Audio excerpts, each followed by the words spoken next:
vakaropafadzwa varombo pamweya umambo hwekudenga wavo. Vakaropafadzwa vanochema pamwoyo nekuti vachanyaradzwa. Vakaropafadzwa vane nzara nenyota nekuti vachagutiswa.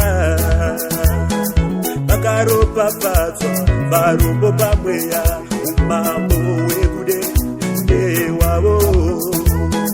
Vakaropafadzwa vanochema pamwoyo nekuti vachanyaradzwa.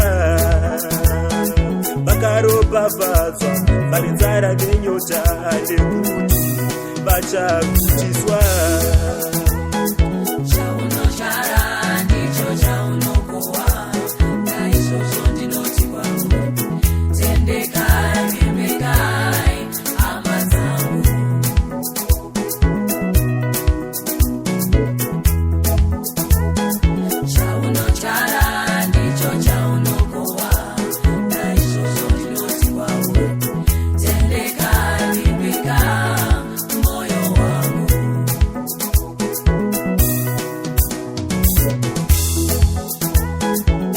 Zvaunoda uchiri mupenyu, sarura nzira yako uchiri kurarama.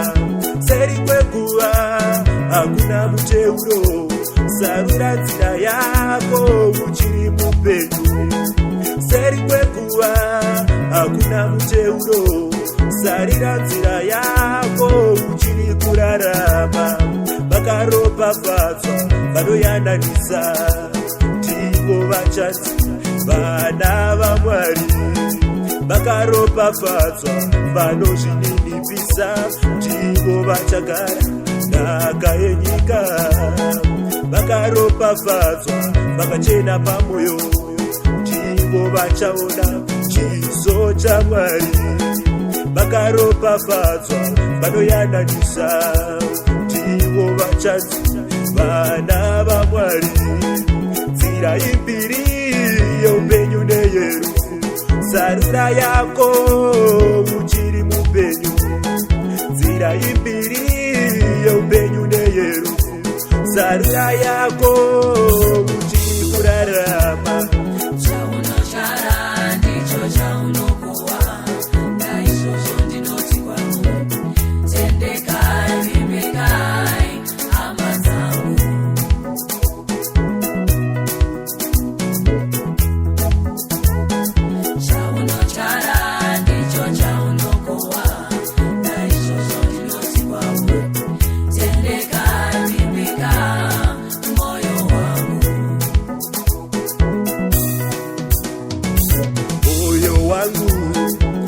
Jehovha uwane uchenjeri, tevera nzira dzake dzakarurama.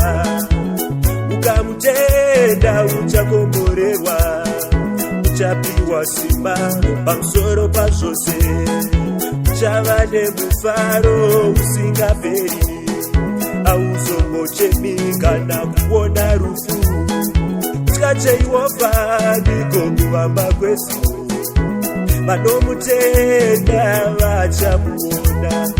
Uchenjeri hwepasi ndomahari upenzi, dai warurama watevera Mwari. Kutya Jehovha ndiko kuvamba kwesu, vanomutenda vachamuona.